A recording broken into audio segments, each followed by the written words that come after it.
Hi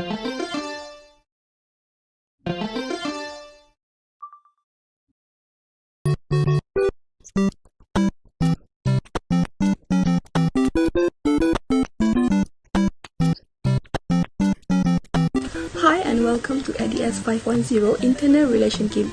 Today we will learn and play about Neorealism. Let's go! Before we play the game, let's learn and know what is Neorealism. Firstly, introduction of Neorealism. Neorealism, also referred to as structural realism, arose in opposition to the prevailing theories of international relations throughout the 1970s. Kenneth Waltz and other academics were instrumental in the development of Neorealism, an approach to viewing international politics that was more methodical and scientific. Next, I will be explaining a little bit about the history of Neorealism. Neorealism can be defined as a theory in international relations that focuses on the role of power in world politics.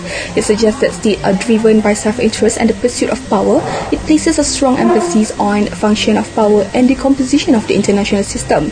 Neorealism argues that the anarchic character of the international system, in which there is no centralized authority to impose law, uphold order, or shape state behavior. This theory is centered on the dynamic of alliances and wars between nations, the allocation of power, and the significance of military prowess.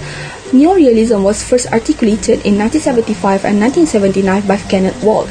Thirdly, the example of case of Neorealism is the Cold War between the US and the USSR. This is one of the prime illustrations of Neorealism in action. In order to maintain their own security and influence during this time, both superpowers developed their military might and formed alliances as part of a balance of power strategy.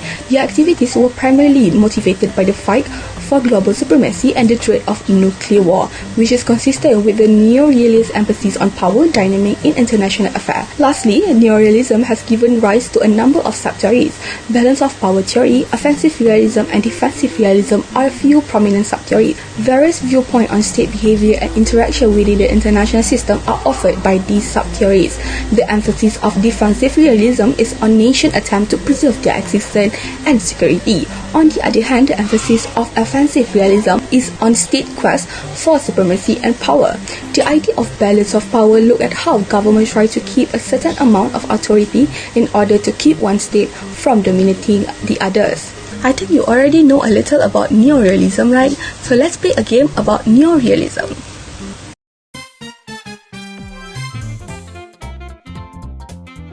Welcome to the first game. Now you need to choose where the main point is. We have three options. Where do you think first main point is? Option A, option B, or option C? Correct, option C. First main point is the contemporary world has anarchic character. The character of the contemporary world is described as being in a transitional phase. It is suggested that the world will revert to a structure of power balancing across an anarchic system detected by the great powers. The collapse of bipolarity and the end of the Cold War are seen as significant shift in international relations, but it is argued that the distribution of power and the ability to exploit military technology have not changed, indicating that the system remains the same. Where do you think second main point is? Option A, option B, or option C? Correct, option B. Second main point is state as sovereign units. It is described as units that interact within the structure of the system, which focus on the distribution of capabilities among states and the anarchy nature of the international environment. The Neorealist paradigm tends to prioritize the structure of the system over the attribute of individual actors. However, it is also acknowledged that change in actor behavior and system outcome can be influenced by both unit-level characteristics and structural factors. Last one, where do you think third main point is? Option A, option B, or option C? Correct, option A. Third main point is the distribution of capabilities among units. It defines the power dynamic and interaction between states. The relative change in the distribution of capabilities is the key factor that brings about system transformation. The capabilities of states such as military strength, economic resources, and technological advancements determine their position and influence in the international system. Change in the distribution of capabilities can lead to shift in the balance of power, alliance, and conflict among states. Excellent player! We had done for first game. Advance to the next game. Let's move to the second game. It is analysis of the theory. We have two parts, which are Neorealism of political and economic and Neorealism theory of social. You may choose one. Let's go with A first. Question 1. Emphasize role of power politic is under the Neorealism of political and economic. Is it correct or incorrect? Politically, Neorealism mainly focuses on the political aspect within international relations. It asserts that states primarily act to ensure their security and survival in an anarchic world. This theory emphasizes the importance of power and the distribution of power among states. States seek to maintain a balance of power to prevent domination by any single power to deter potential threats, often leading to alliances, arms races, and other strategies. Economically, Neorealism suggests that the economic actions of states are driven by their security concerns. Economic interdependence among states may exist, but it doesn't necessarily prevent conflicts or alter the fundamental power dynamics. Question 2. Determining state behavior is under the Neorealism theory of social. Is it correct or incorrect? Great, your answer is correct. Neorealism in the realm of international relations doesn't heavily emphasize the social aspect of state behavior. Instead, it focuses on the structural elements of the international system, like the distribution of power, anarchy, and state interactions. This theory prioritizes the systematic dynamics over the societal or social factors, highlighting how the global structure influences state behavior rather than the societal norms, culture, or internal social dynamics of individual states. I think we are done with the second game. Let's go to the next game.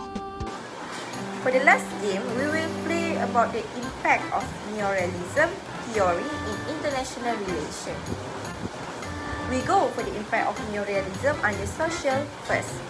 Neorealism is one of the influential contemporary approach to international relations. Firstly, Neorealism has impacted social in terms of redefined notion of security, whereas they emphasis on state security in. Neorealism has resulted in a redefining of security in many social circumstances. Beyond traditional military dangers, society have begun including economic, environmental, and cyber concern in their security doctrine. Besides, Neorealism's focus on alliance as a means of balancing power has extended to social and political movement. Social group and political party often form alliance and coalition to gain collective power and influence societal outcome, such as from civil rights movement, environmental activism, global health initiative, and many more. In addition, Neorealism skepticism regarding the effectiveness of international institutions in resolving conflict and promoting cooperation has influenced the way societies perceive and engage with such institutions. Alright, from the explanation, what do you think about the example of case under social? First, option A, the United States and China trade relation. Option B, European refugee crisis. Option C, Cold War and nuclear deterrence. Good. Example of case under social is option B, which is European refugee crisis.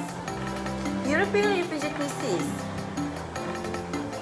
that began in 2015 provides an example of Neorealism social impact, as millions of refugees fled conflicts in the Middle East and Africa. European states face a dilemma. Neorealism predicts that states will prioritize their security and stability in the face of an influx of refugees. The crisis led to varying responses from European states, with some countries adopting more restrictive immigration policies to maintain social order and security. Next, we go for the impact of Neorealism on the economic. Firstly, it is emphasis on power dynamics, which the relevance of power in creating economic policies is emphasized by Neorealism. Powerful states are more likely to impose trade terms, exercise influence over international economic institutions, and protect their economic interests. Secondly, impact on trade policies. When applied to trade, Neorealism reveals that states employ protectionist measures to safeguard their internal businesses from an external threat. tariff, quotas, and trade barriers are used to ensure economic self-sufficiency and protect crucial sectors from foreign competition. Lastly, international organization. According to the Neorealist viewpoint, are tools used by powerful states to exercise influence. These organizations frequently reflect the power relation among member nations, altering economic policies and agreement to align with the most powerful actors' goal. Alright, for the explanation, what do you think the example of case under economic? Option A, the United States and China trade relation. Option B, European refugee crisis. And option C, Cold War and nuclear deterrence.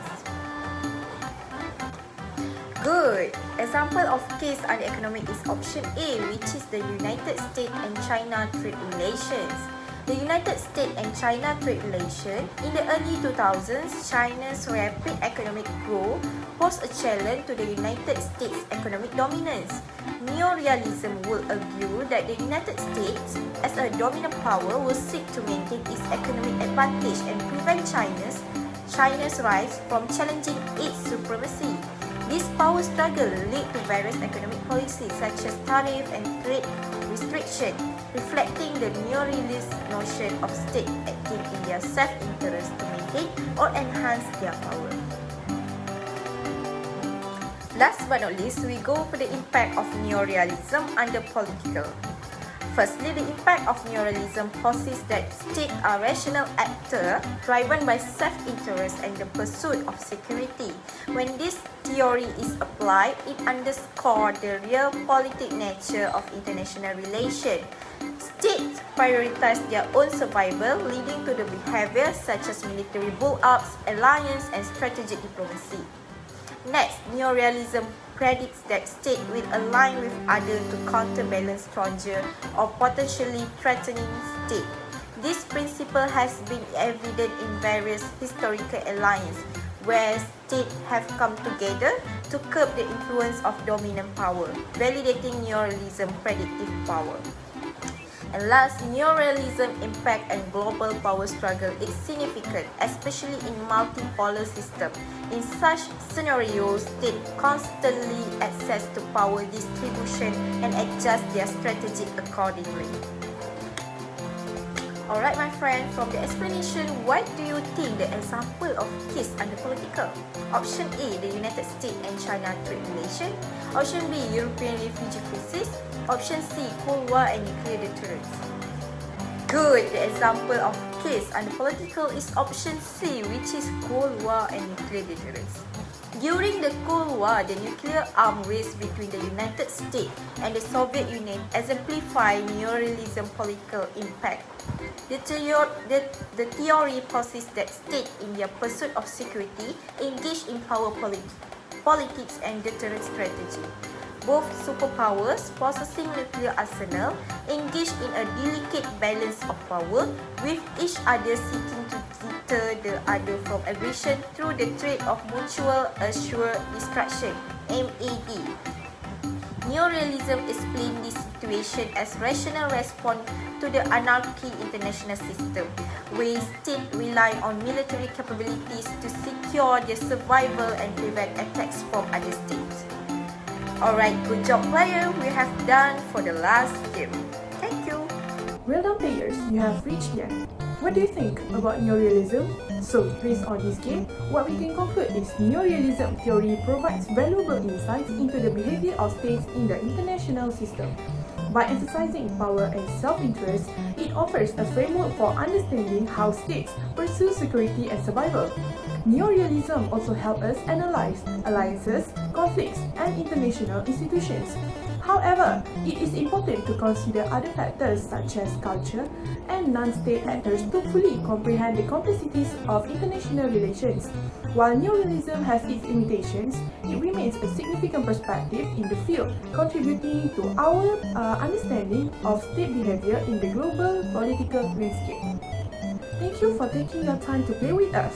See you next time!